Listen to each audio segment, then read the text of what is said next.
বন্ধুরা, আমি পনিরের একটা নতুন রেসিপি নিয়ে চলে এসেছি। আমি পনিরগুলোকে বড় বড় করে কেটে নিয়েছি আর দুধ নিয়েছি। আমার কী লাগবে সেটা বলে দিচ্ছি। 1 বাটি দুধ, আর এখানে নিয়েছি আমি 2টো লং, 2টো এলাচ, 2টো দারচিনি, একটা বড় এলাচ, একটা শুকনো লঙ্কা, একটা তেজপাতা।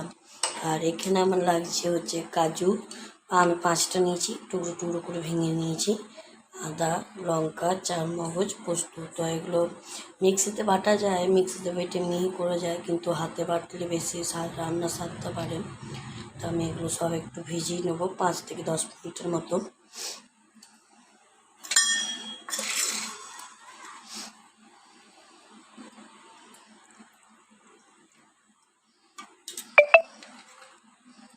এগুলো বেশি ভিজলে হাতে শিলে করে বাটা ভালো যায়।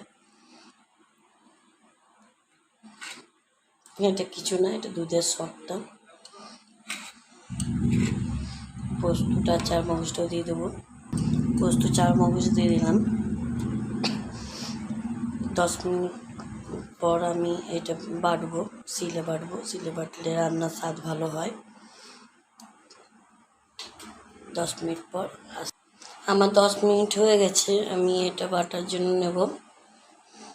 তার আগে আমি একটা কড়াইটা চাপিয়ে নিলাম। কড়াইটা চাপিয়ে গ্যাসটা জ্বালিয়ে নিলাম। কড়াইটা আমি গরম হতে দেবো। এই যে জলটা মরে যাবে।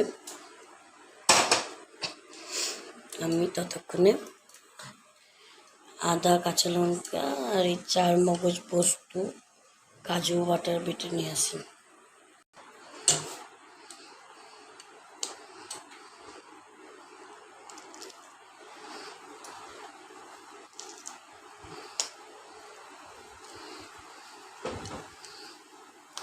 লঙ্কা পরিমাণটা হিসেব মতো দেবে, কারণ আমার এই লঙ্কাগুলো ঝাল লঙ্কা। আমি একটু ঝাল ঝাল করে করবো।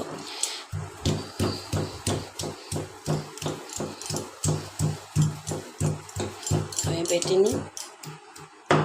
আমার যদি কড়াইটা গরম হয়ে গেছে, আমি একটু তেল দিয়ে দেবো। সাদা তেলে রান্নাটা হবে। তেল নেই। এই যে পনিরগুলো একটু তেলটা গরম হোক।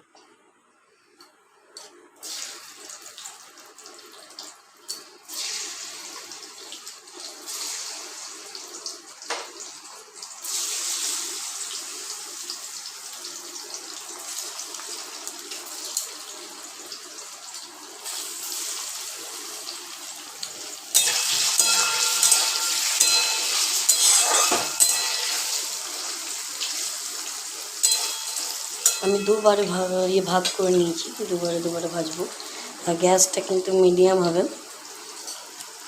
এটা ভাজা থাক, ততক্ষণ আমি মশলাগুলো বেটে নিয়ে আসছি। একটু সামান্য নুন ছড়িয়ে দেবো।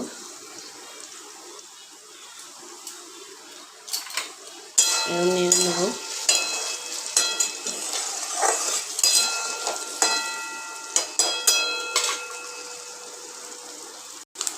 কমিয়ে ভাজলে পনিরের মধ্যে নুনটা ঢুকে যাবে। আর ভালো করে আস্তে আস্তে লালচে হবে। তারপর লালচে হয়েছে।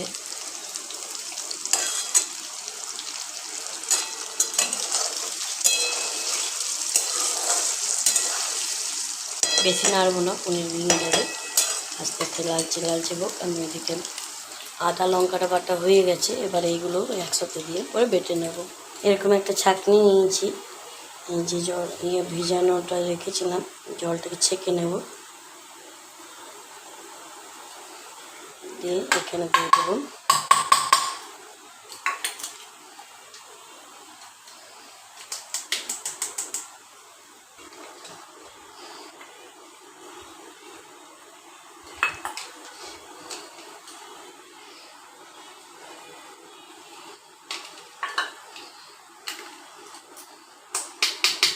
এবার আমি এটা বেটে নিয়ে আসি।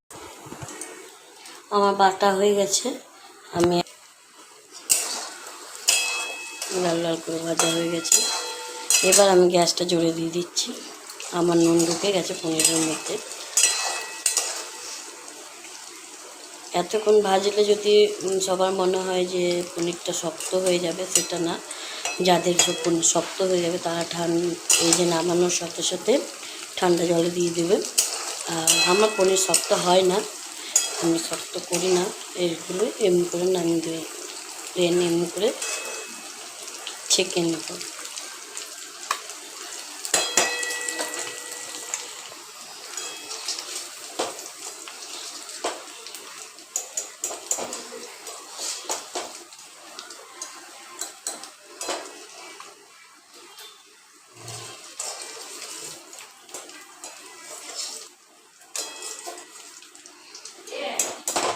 ঠিক এমনি করে আমি বাকি পনিরগুলো ভেজে নেব। পনিরগুলো সব তোলা হয়ে গেছে, এবার আমি শুকনো লঙ্কাটা দিয়ে দেবো। তেজপাতা ওই তেলেই দিচ্ছি, আর গোটা মশলাগুলো দিয়ে একটু নেড়ে চেড়ে এই যে বাটাটা, এই বাটাটা দিয়ে দেবো।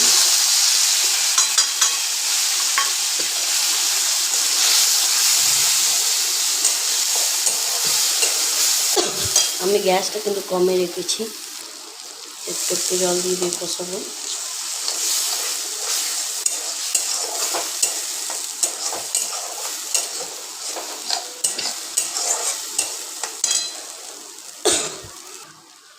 একটু কাশ্মীরি লঙ্কা গুঁড়ো দেবো,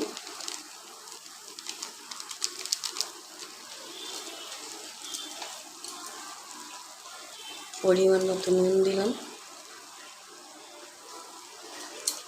এতে তো হলুদের দরকার হয় না, এটা সাদা সাদা হবে তরকারিটা।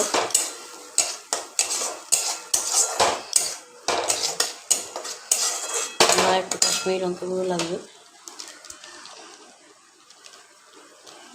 এটা কাশ্মীরি লঙ্কা গুঁড়ো দিয়ে দিলাম।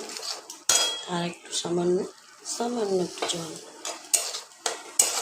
দিয়ে এটাকে ভালো করে কষাবো, কমিয়ে কষাবো যাতে একটু ইয়ে করতে পারি।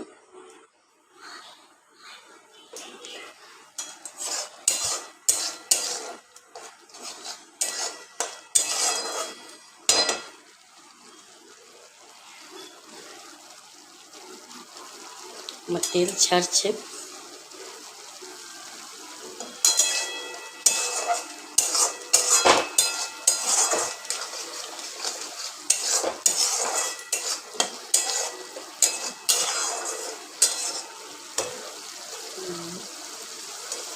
এই যে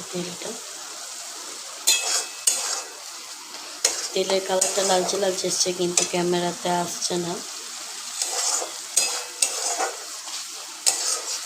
এটা একটু ভালো করে কষিয়ে নেব। আমি 5 মিনিট পর গ্যাসটা হাই ফ্লেমে দিয়ে দিয়েছি।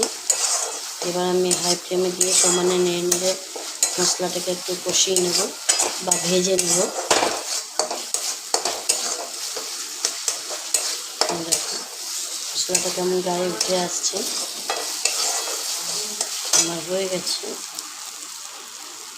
এই যে আমি 1 বাটি দুধ, 1 বাটি নয় একটু কম দুধটা দিয়ে দিলাম।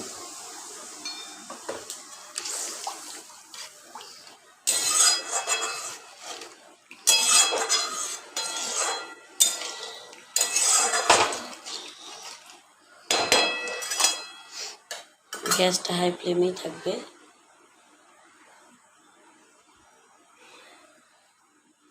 এই যে হালকা বুট বুট করে কেটে উঠছে,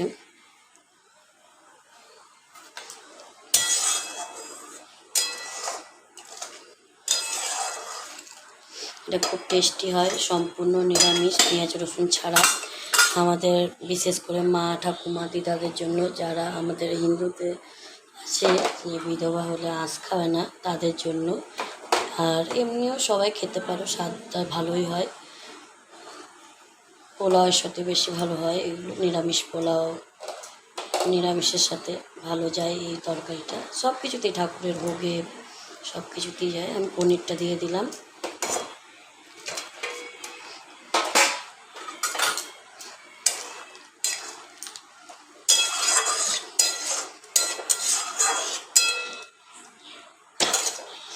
পনিরটা দিয়ে একটু ফুটবে,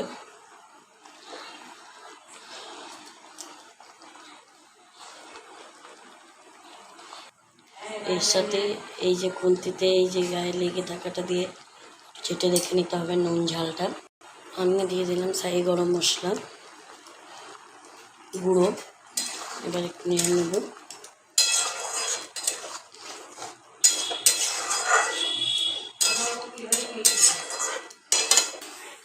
এ পর্যায়ে আমি গ্যাসটা বন্ধ করে দিব। আমি ঘি নিয়ে নিলাম, ঘিটা দিয়ে দিলাম।